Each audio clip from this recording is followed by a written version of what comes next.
Yesterday, we started picking up in Psalm 110, verse 5, and we started talking about the conquering arrival of Messiah, Jesus, the King. And that's what God is prophesying in verse 5. The Lord at thy right hand shall strike through kings in the day of his wrath. We talked about the day of his wrath. We talked about Revelation, describing this battle of Armageddon that leads to these final judgments and the final reigning, establishing reign, the consummation of Christ and his kingdom as the reigning king and all of his enemies conquered once and for all. That's what verse 5 predicts. He shall, verse 6, he shall judge among the heathen.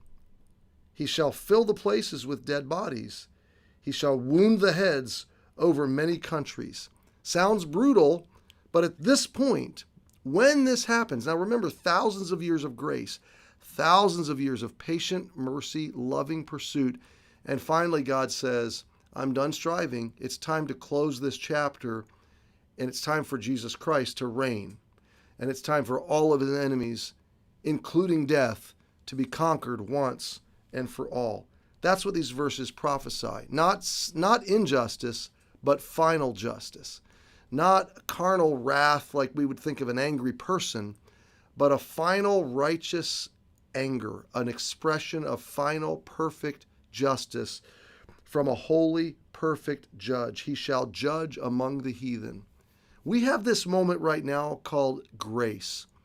And we can invite people to trust Jesus. We can tell people about God's love, and everybody on the planet has equal access to enter into God's love. But what God knows is that many will reject that love. Even when he came in person, they rejected it.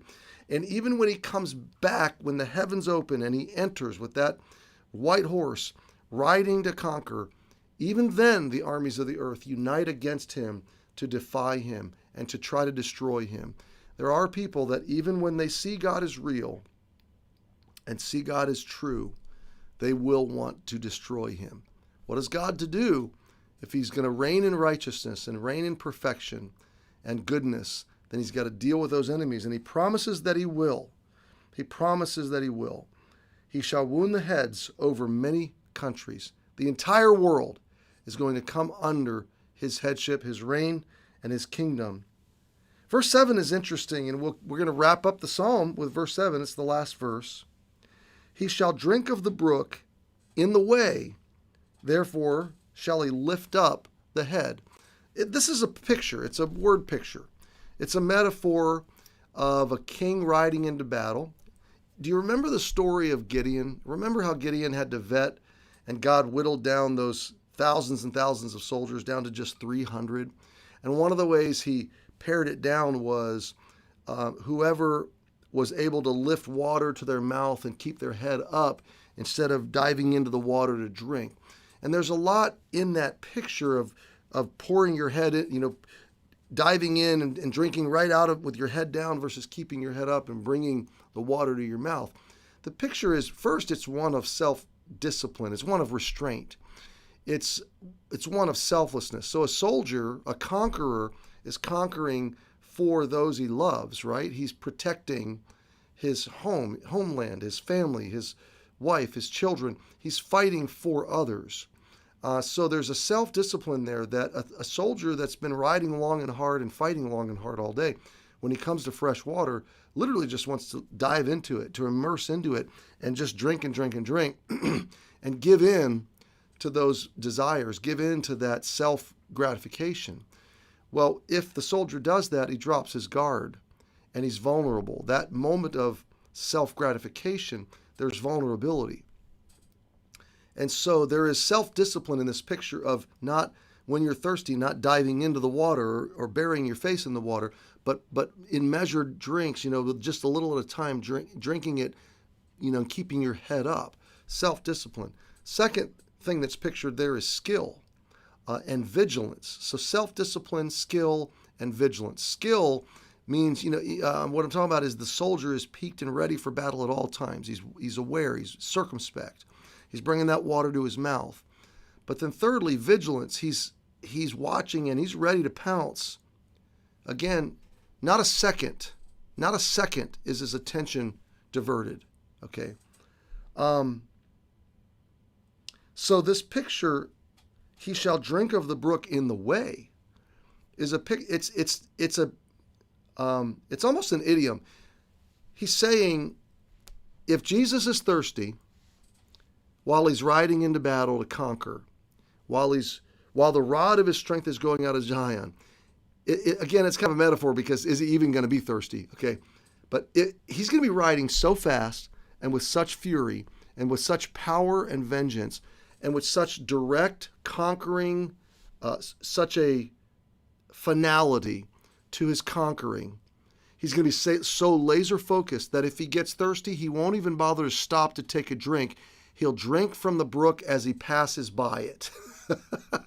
So it's a picture of, he is going to be so furious and so focused with such finality that he won't even stop and pause for a drink of water.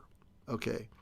And then, therefore shall he lift up the head, is a picture of the same kind of laser focus. He won't divert his attention. He won't look down for a second. It's the same picture of self-discipline. He's not in this for himself. He's in this for others, and he's not going to be diverted or distracted. He's not going to look away for a second. But then skill and vigilance. He's going to be so victorious and so final in his focus and in his posture, and so skilled in the delivery of this vengeance, that if he's thirsty, he's just going to ride right by and drink it as he goes. It's kind of a cool phrase when you think about the picture of skill, fury, speed with which Christ will come and bring all things to a finish. And it's just this over-the-top metaphor of how focused and how final Jesus will be in this judgment. I guess it's to say this: it won't take long, and it won't be diverted or distracted. You're not going to catch him off guard. He's undefeatable, and nothing's going to get in his way. And he won't even need to stop to get a drink of water. Okay, so again, ancient Hebrew view of this. It's like, yeah, I don't know where I heard this, but I remember, at some point in my journey, hearing a parent, or a kind of sarcastic parenting, like, if you do that again, I'm going to knock you into tomorrow. Okay. What do you call that? Hyperbole? You call that an idiom? That wouldn't make sense in translating it into German or Chinese. I'm going to knock you into tomorrow. There's a figurative exaggeration there. Okay.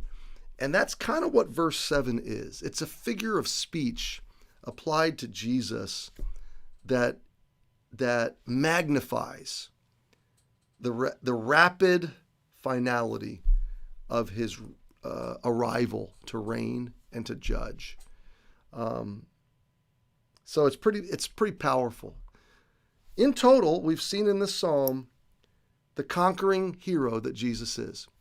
And I want to close with this thought today, that this is the essence of the gospel.